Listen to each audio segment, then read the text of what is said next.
So our game plan for today is as follows. First, we will see how the great rabbis of the Middle Ages viewed the shape of the menorah. We will then look at archaeological evidence, which would hopefully suggest a probable shape of the menorah, though, as we're going to see, it's not conclusive, but we will hopefully have a probable shape of the menorah. And then finally, we will discuss what the menorah represents in Judaism. Okay, let's begin. The first source that we have on our sheets is from Shmos Perachov He Sukim Lamed Aleph Lamed Beis, Exodus 25:32. It's from the portion of the Torah that describes the shape that describes the vessels of the Mishkan. So included in this parsha are the Aron, the table, the altar, and of course the menorahs in this parsha. The Chumash tells us, "You shall make a menorah of pure gold, hammered out shall the menorah be made. Its base, its shaft, its cups, its knobs, and its blossoms shall be hammered from it." In Pasuk 32 it says, "6 branches shall emerge from its sides, 3 branches of the menorah from its one side, and 3 branches of the menorah from its second side." The psukim seem pretty straightforward, that we need to make a menorah with 3 branches on one side and 3 branches on the other side. But if we read it closely, the Chumash doesn't tell us the shape of those branches. It doesn't tell us if they should be straight, or if they should be curved or round, or any other shape. It says that you should have 3 on each side. And the question that we're going to be dealing with here really is to try to figure out what the shape of the menorah was. And the truth of the matter really is that Moshe Rabbeinu himself had trouble understanding the menorah. If we look in source 2 from a Gemara in Menachos 29a, Tana debei Rabbi Yishmael, the house of Rabbi Yishmael taught, Shlosha dvarim hayu kashin lo leMoshe. There were 3 things that were difficult for Moshe, ad shehara lo HaKadosh Baruch Hu be'etzba'o, until Hashem pointed to them with his finger, meaning Hashem showed Moshe what they look like. The Eluhain, these are those 3 things. Menorah, the menorah, the Rosh Chodesh means the shape of the moon, because it's very complicated at which point in the month is Rosh Chodesh, so the shape of the moon, and Shrotzim and bugs, which bugs make people impure. So menorah, dechtiv zeh ma'aseh ha-menorah. The pasuk says this is the workmanship of the menorah. And generally, just as an aside, when a pasuk says zeh, it usually means, the Chazal usually interpret that as somebody pointing to something else. For example, Zeh Keli V'Yanveyu from Az Yashir, this is my God and I will glorify him. So the Gemara says that Bnei Yisrael were able to point to the Shekhinah, whatever that really means, they were able to point to something. So when the pasuk says V'zeh ma'aseh menorah, it means that Hashem pointed to the menorah to show Moshe what it looked like. But the main point from this source is that Moshe had trouble understanding the shape of the menorah, and we see this a few more times. In source 3... So he pointed to a menorah that had not yet been built, Hashem. He pointed to a menorah that... I don't know exactly what he pointed to. Yeah, he pointed to... Moshe had not built a menorah yet, right. Correct. And Hashem showed it to him. And we're going to see that if we let's... In source 3, there's 2 Rashis, so let's go to the second one to address that. The second Rashi says... Magid shenitkasha Moshe b'maseh menorah. This tells us that Moshe had difficulty making the menorah. Ad shehera lo HaKadosh Baruch Hu menorah shel eish, until God showed Moshe a menorah of fire. Basically, God showed Moshe a menorah. And if we go back to the source before that, in the first Rashi, Teyaseh ha-menorah. Teyaseh is a passive. Ta'aseh means you shall make. Teyaseh means it was made. So the Chumash says, Teyaseh ha-menorah, it was made. So Rashi here tells us, Me'eleha, it was made on its own. Lefi shehaya Moshe mitkasheva, because again, Moshe had very difficult time understanding the menorah. Amar lo HaKadosh Baruch Hu, so Hashem said to him, Hashlech et hakikar la'or, throw the gold into the fire. V'hi na'asek me'elaha, and it was made on its own. L'chach lo nichtav ta'aseh. That's why it doesn't say you shall make the menorah. It says the menorah was made because Hashem told Moshe to throw the menorah into the fire, and Moshe did so, and out came the menorah. So in our introduction, we've established that the making of the menorah was very difficult. Moshe Rabbeinu had a hard time understanding, and hopefully in the end of the shir, we'll have a suggestion as to why Moshe had a difficult time understanding the menorah. So now we will deal with the shape of the menorah according to the sages of the Middle Ages, the Rishonim. The first source that we have here is in Rashi, also on these psukim that we looked at earlier. Rashi says in source 4, Yotzi mitzi dehal, which means, what does that mean? It means that the menorah, the arms come out of the sides. L'chan u'lechan be'alachson. Rashi says they come out diagonally. Be'alachson means diagonally. So it sounds from here that Rashi thought that the arms were straight. Many of us have seen menorahs that have straight arms, because I guess the simple explanation of diagonal is you have a base, so when something comes out diagonal, it comes out straight, like to the side. And that, at least for now, that's what Rashi seems to say, that the arms are straight. But if we look in Rav Avram Ibn Ezra, he's going to disagree with that. So Rabbi Avram Ibn Ezra lived in the 1100s. He was born a little bit before the year 1100. He lived in Spain till about 1140, and after that he was basically left Spain because of persecution, and he moved all around the area. He was in North Africa for a time, France, Italy, Israel. He was in Israel for a little bit, England for a little bit. He basically traveled all around after he left Spain, and he was a renowned philosopher, astronomer, mathematician, poet, and of course he was a big Talmud Chacham, and he wrote an explanation on the Torah. So in his explanation on the Torah, in source 5, he says, Agulim Aruchim, literally means long and round. So what Ibn Ezra is telling us is that the menorah now the arms were round, which we've also seen menorahs that have round arms. Does he have a basis for saying that, or is this? I think that's what he knew. I don't know. It's a good question, very good question. I didn't think about that. It might have been that he saw archaeological evidence, which we're going to come to later, that all have round arms, and from there he established that the menorah had round arms too. That's possible. Can I just ask one other question? Yeah, sure. The phrase that's used for the description of how Rashi uses that it emerged from the fire is very similar to the description of the golden calf. Yeah, I was thinking about that. I don't know. Do you have suggestions as to reasons? It's so similar and striking, yes. Crazy that I'm wondering if there's something we're supposed to understand from that. Maybe it's entirely possible. It's entirely possible. That struck me too. Okay, thank you. That's a good point. So at this point, we seem to now have two opinions as to the shape of the menorah. Rashi in source 4 told us that it's the alachson, which we think means diagonally straight, and even Ezra clearly says that it's agulim. Agul means round.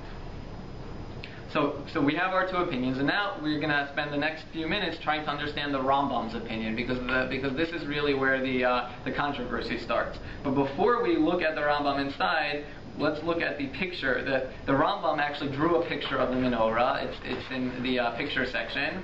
Source 1. The Rambam drew this in two places. This was the one from his Perush HaMishnayos, his explanation to the Mishnah. And if we look at this picture, it's very clear that the arms of the menorah are straight, right? We see these. It's a little bit hard to imagine. The Rambam's going to explain to us what all these things mean. But if we look, we have 3 straight arms on each side. Just there's lots of shapes on them. Is that clear? Yeah. Right. We have 3 on each side and 1 in the middle. And this is the Rambam's picture of the menorah.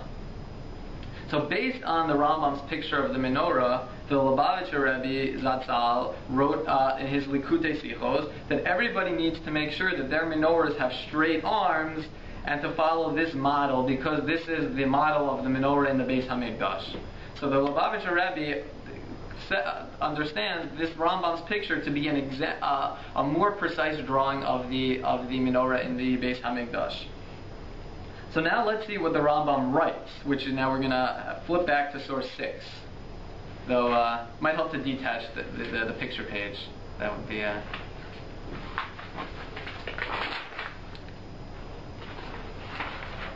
okay. So in source 6, the Rambam tells us, "Ushlosha kaftorim acherim hayu bekana hamenorah." So they were 3 other these flowers that were in the main part of the menorah, the main base, the one that went straight up. Shemehen yotzim sheshas akanim.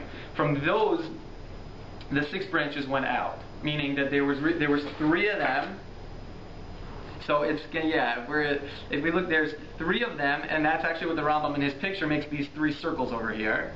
Right? You see, in the middle there's 3 circles that the branches are coming out from. Each of the 2 branches comes out from a circle, right? So he says... So those are the flowers? Those are the flowers, yes. Is every circle a flower? Because then you've got circles in other places. So we have circles, triangles, and half circles. In a few moments he's going to tell us what everything represents. So he says in the end of this, from Hilchos Beis HaBechira, that Shlosha mitzad zeh v'Shlosha mitzad zeh. Okay, 3 on each side. So in source 7 we have a translation by Rabbi Eliyahu Tuger. I don't know if I pronounced that correctly. He's a well-known Chabad rabbi who translates. He translated the Rambam. He translated I think many things. So he writes 6, and he puts diagonal branches extended from the 3 bulbs. We're in source 7. 6 diagonal branches extended from the 3 bulbs in the central shaft of the menorah. 3 branches on one side and 3 on the other. So he puts this word diagonal in brackets, which the Rambam doesn't say diagonal, at least this Rambam. This Rambam just says that they go to each side. And in his footnote he says, the Rambam implies that the branches of the menorah extended diagonally from its central shaft. So I came across a pamphlet written by Rabbi Gil Student, who's the managing editor of the OU Press.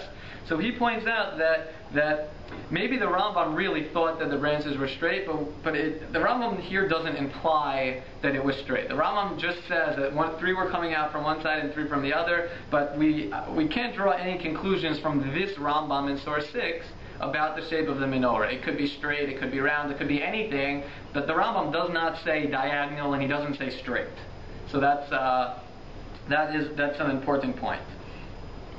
And the question really is there anything wrong with saying that the Rambam thinks that the menorah was straight? I mean, maybe the Rambam thought the menorah was straight, but why could we suggest that the Rambam thought the menorah wasn't really straight?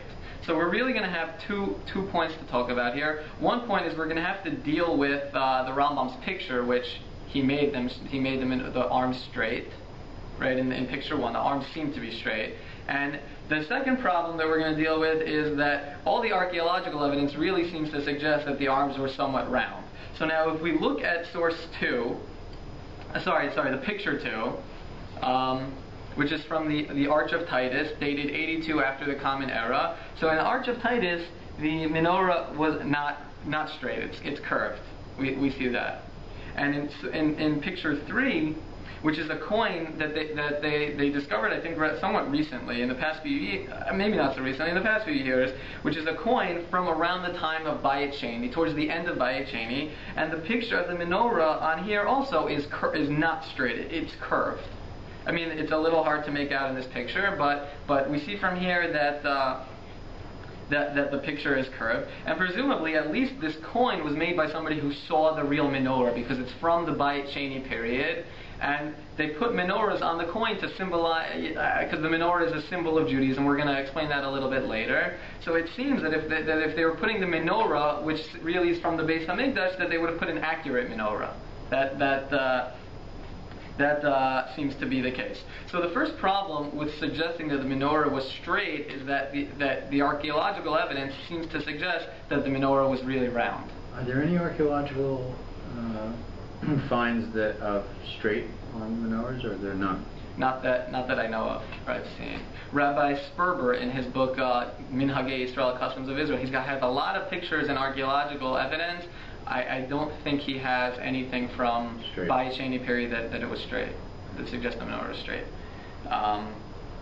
Okay, so the first problem that we've mentioned is that the archaeological evidence suggests that the menorah was round. The second problem is that the Rambam himself might not have thought that the menorah was really straight.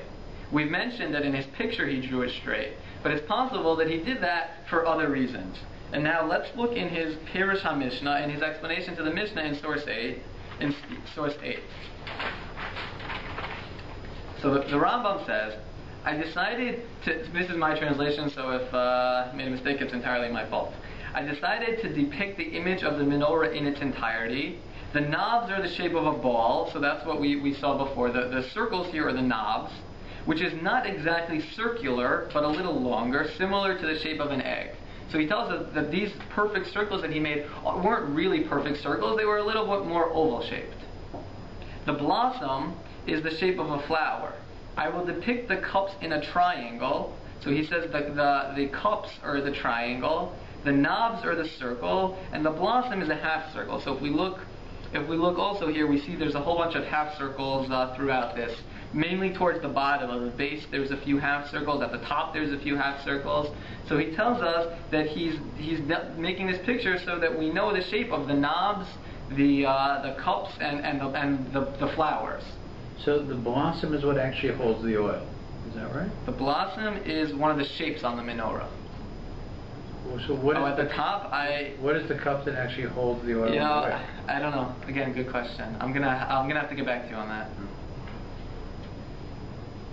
Because it looks like it could be. So I thought all these were ornamental. That was my that's what I think, but I don't know what went on top that they put the oil in.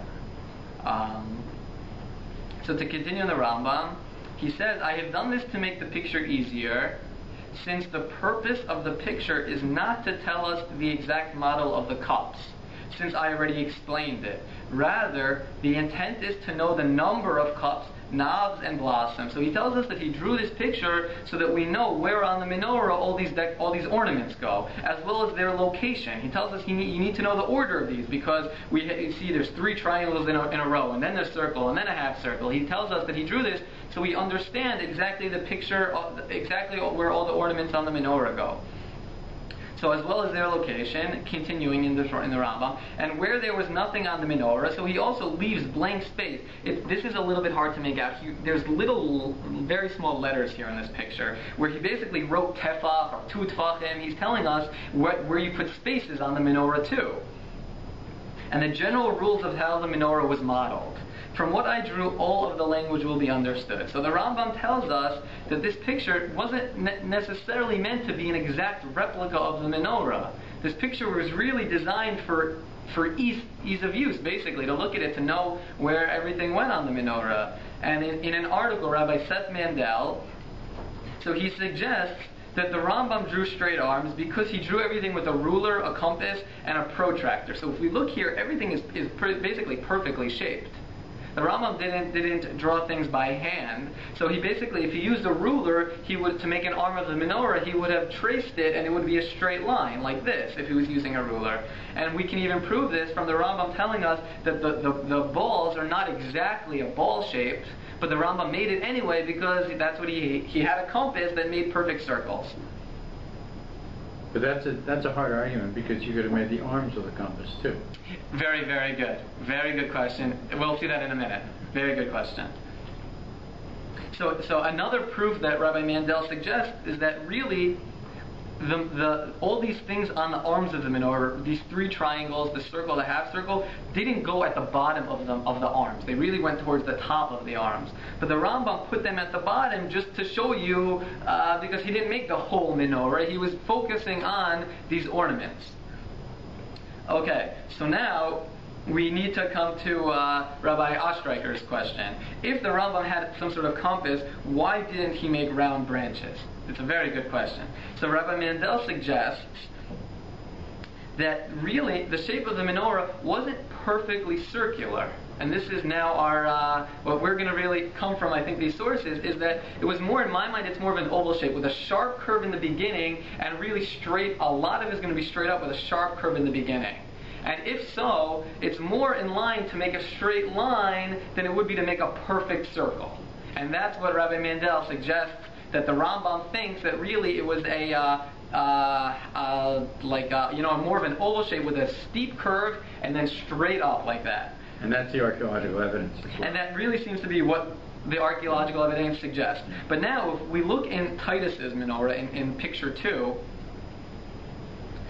Titus's menorah is really a perfect circle, I think, when I was looking at it. It seemed to me that it was a perfect circle. So Rabbi Mandel suggests that there are a number of inconsistencies in Titus's menorah that suggest that it wasn't based on that it was based on memory. Somebody had seen the menorah, and in Rome, he made it on Titus's arch.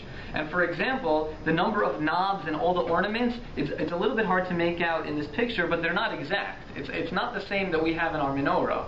And I think that this seems to be the very strong argument that everybody deals with, is that the base of Titus's menorah, if we look at this base, there's at least we see panels on the base, right? Do you see these panels here? So the menorah in the Mikdash had 3 legs on it. I think that's from the Gemara, that it had 3 legs. And Titus's menorah has this whole base on it with pictures. One of these pictures is a picture of an eagle, which represents Rome. It's very hard to imagine that there was a picture of an eagle in the Beis HaMikdash that represented Rome. There's a picture, and people have theories about why, if this is really based on the menorah or not. One of these other pictures is some sort of serpent figure that was probably somewhat of an Avodah Zarah figure. It's hard to suggest that Titus's menorah was the exact replica of the Mikdash. So what happened? Somebody saw the menorah in the base of the Mikdash that, like we're suggesting, that it had a steep curve and was up. And later on, when he made the picture, he said, you know what, I remember being curved, so it must have been a perfect circle. And that's why he made it into a perfect circle. But again, this is conjecture. We can't be certain about these things, but it seems to be that that's the shape of the menorah. And now if we look back in Rashi in source 4, where Rashi tells us that it was made lechan ulechan ba'alachsam, diagonally. So diagonally, at least on if we were to think about it, diagonally sounds like it's straight. But it's entirely possible that there was some sort of curve to it. We call this a diagonal curve, and I was trying to figure out what's a diagonal curve. Have we seen a diagonal curve? Because there is something. So if we look in a chumash at the trup, a lot of the trup, that would be a diagonal curve. If you've seen a meracha, it's a downward diagonal curve, or tipcha, a lot of those are diagonal curves. So it's possible that when Rashi didn't say straight in a diagonal, he just says diagonal. Maybe Rashi even also thought that it was some sort of diagonal curve that was still, like we're suggesting, with a steep angle at the beginning and then go straight up. And next, we'll go back to this Ibn Ezra that we saw in source source 5, where he says agulim aruchim.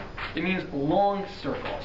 So in my mind, and feel free to disagree, in my mind, a long circle is really more of an oval shape, that you can start off like this and you have a lot more that's almost straight on the sides.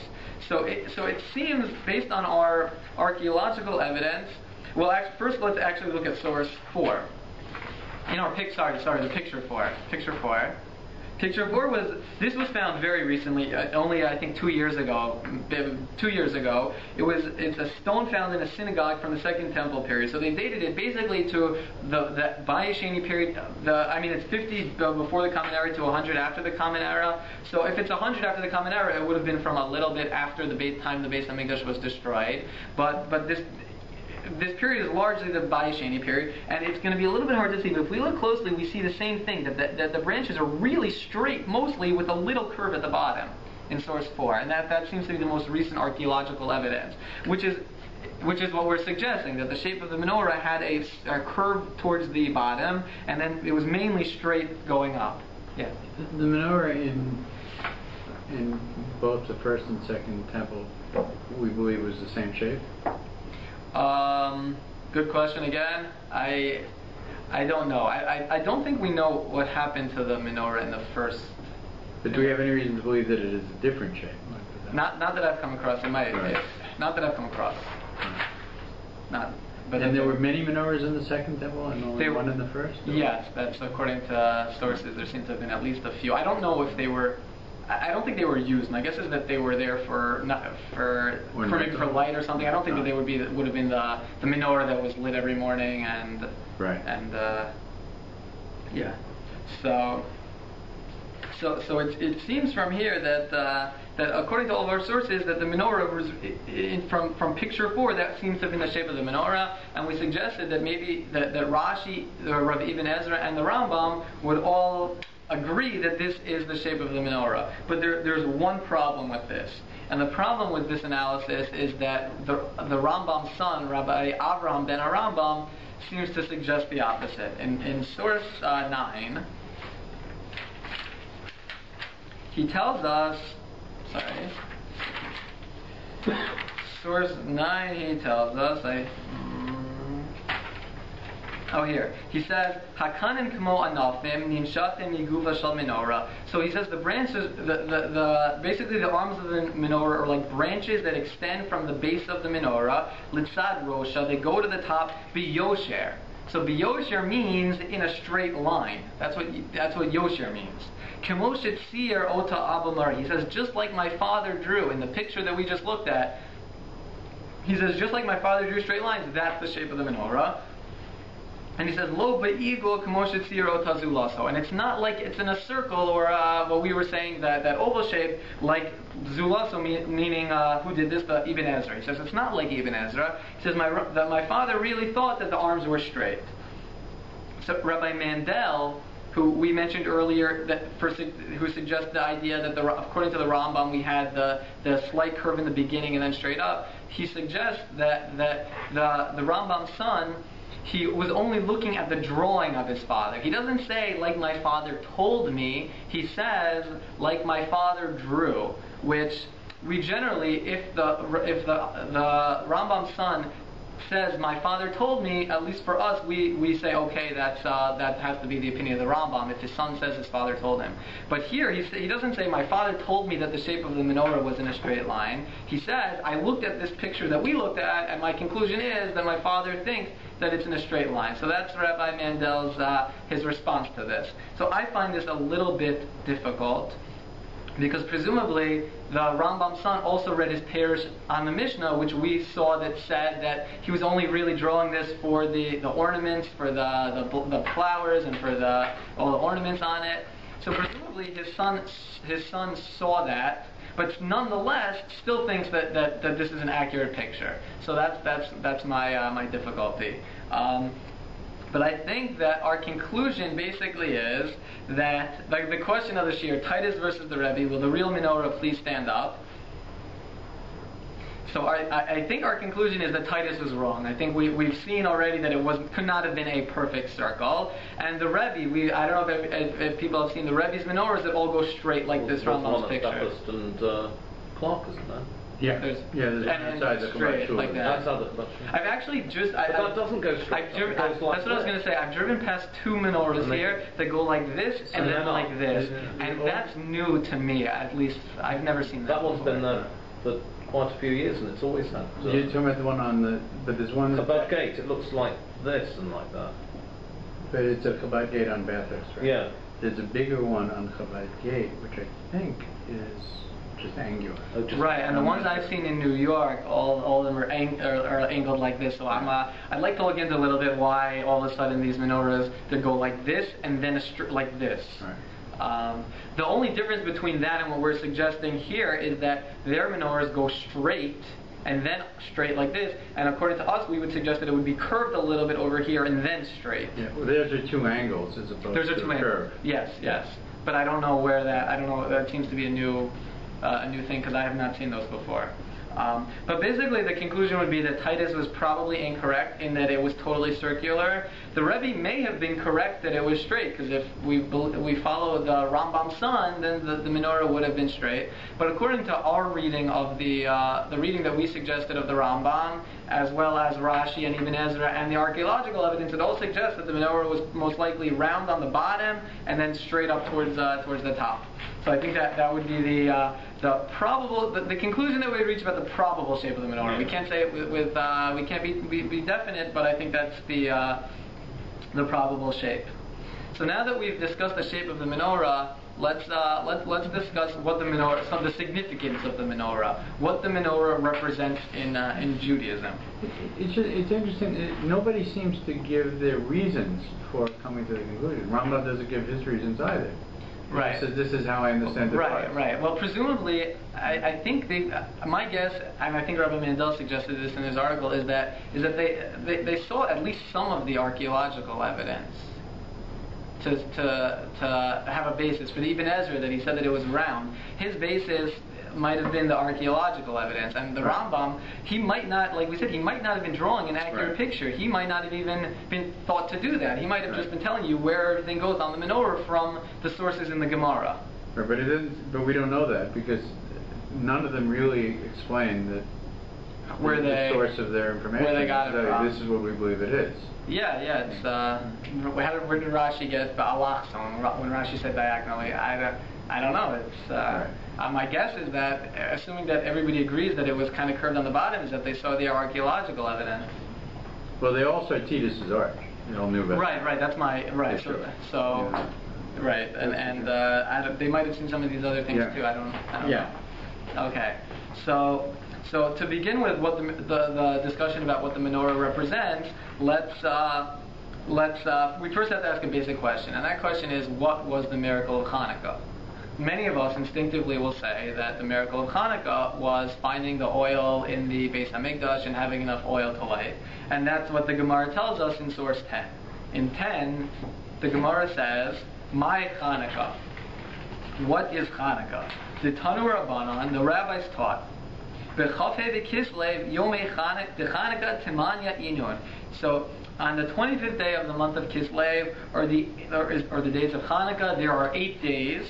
Delol mispei b'hon, that a person cannot give a eulogy. Delol lehid anot b'hon, and a person cannot fast on those days. When the Greeks came to the sanctuary, Timu kol hashmanim shebeheichal, they made all the oil impure. Uchshegaver malchus beis Chashmonai v'nischum, and when the Chashmonaim they became stronger and they conquered the Greeks, the lo matu elapach echad shel shemen shahayamunach b'chotamo shel kohen gadol. They only found one jug of oil left that had the signature of the Kohen Gadol, and there was only enough to light for one day. So what happened? There was a miracle, and they were able to use this one jug of oil for 8 days. L'shana acheres, presumably to the next year. They made these days into days of halal and of praise and thanks. So from this Gemara, it seems to the Gemara suggests that the miracle of Chanuka was done with the oil. Yet if we look in the Al Hanisim prayer that we will say in Shmona Esrei, we say that it basically sounds like a lot of the miracle was in a military victory. We say you took up their grievance, judged their claims, avenged their wrongs, delivered the strong into the hands of the weak, the many into the hands of the few, the impure into the hands of the pure, the wicked into the hands of the righteous. It sounds like a lot of the miracle of Chanuka was really this military victory. So the question is, what was the miracle of Chanuka? Was it a military victory? Or was it this victory with the oil? So before we answer that question, now we're gonna see, what does the menorah represent in Judaism? So if we look in source 11,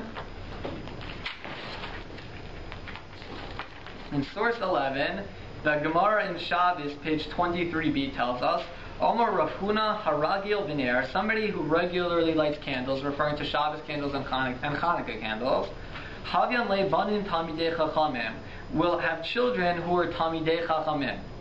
And Rashi tells us, he quotes the pasuk, the verse from Proverbs, Ner mitzvah the Torah or. A candle is a mitzvah and the Torah is light. So through doing the mitzvah of lighting candles, a person will merit to have children that are Tamidei Chachamim. And this is not only, this is lahalacha too. The Magen Avram says that when lighting candles, people should daven that they should have children that are Talmidei Chachamim. And if we look in the tefillah of lighting candles, we'll see that that's one of the things that we ask Hashem for. While lighting candles, we ask Hashem to have children that are Talmidei Chachamim. And in source 12, the Gemara in Brachos 57a says, Haroa shemen zayis b'chalom. If somebody who sees olive oil in a dream, yitzaf elamor haTorah, he should expect to see the light of Torah. That from the pasuk, v'yiku elecha shemen zayitzach, take for yourself shemen zayis. If you see the oil in your dream, you're going to know that soon you're going to be able to take for yourself Torah. You should expect it. So we see from here that the menorah and the oil in the menorah really represent Torah. And the decrees of the Greeks were for the Jewish people to not study Torah. And that's what we say also in Al Hanisim. We say, Lahashkicham Toratecha. They did this so that we would forget the Torah. And when Bnei Israel won, when the children of Israel won the battle, the result was that Torah was not forgotten. They wanted us to forget Torah, and we won, and the result is that Torah was not forgotten. The physical battle was a battle between two ways of life, the Greek way of life and the Torah way of life, and the Torah way of life won. And that's why at the end of this we say, Vizedim, the wanton, the Greeks, Biyad Oske Torah Techa, into the hands of the people that abide by the Torah.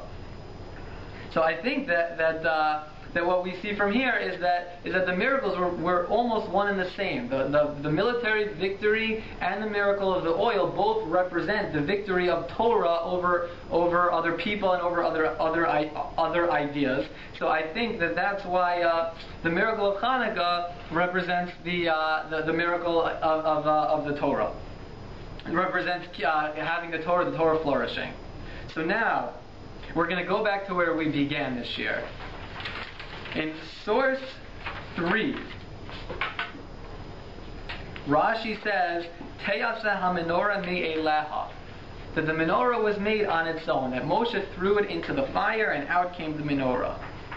And underneath it, this is also source 3, the other Rashi says, Magid shenis kasha Moshe b'maseh ha-menorah. This tells us that Moshe had difficulty with the menorah, Ad shehera lo HaKadosh Baruch Hu menorah shel eish, until Hashem showed Moshe a menorah made out of fire. And if we think about these sound to be a little contradictory. In the second Rashi, it sounds like Hashem showed Moshe the blueprint of the menorah. Moshe had difficulty. Hashem said, "Here's the blueprint. Go make it." But in the first one, it sounds like Moshe didn't know. Hashem didn't show him the blueprint. Hashem said, "Throw it into the fire, and the menorah is going to come out." So it sounds to be a little contradictory. So the Sfas Emes provides a really beautiful answer to this. So he tells us that Hashem first showed Moshe the blueprint of the menorah, and afterwards, when Moshe still wasn't unable to do it, then Hashem said, "Okay, throw it into the fire, and then you'll have the menorah." And the question is, why didn't Hashem just the first time say, Moshe had trouble, throw it into the fire? Why did Hashem show Moshe the blueprint first, and then only after Moshe wasn't able to do it, then Hashem said, "Okay, throw it into the fire"? So the Sfas Emes says that we see from here that the process, that Torah is really about the process. It's about trying. Moshe needed to see the blueprint to try to make the menorah, and when he couldn't, then Hashem helped him complete it. So that's why Hashem first gave him the blueprint, and only afterwards Hashem said, "Okay, you tried, I'm going to help you complete it."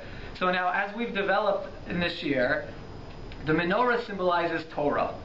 So sometimes studying Torah is overwhelming. We don't know where to begin. We don't know how to start. Sometimes doing mitzvahs are overwhelming. What if we make a mistake? What if we don't know exactly what to do? So we see from Moshe that the important thing of Torah mitzvahs is to try. The trying is the important thing, making the effort. So during the upcoming holiday, may we all renew our effort in Torah and in mitzvah so that we grow in our spirituality and closer to Hashem and each other. Yeah. Very good.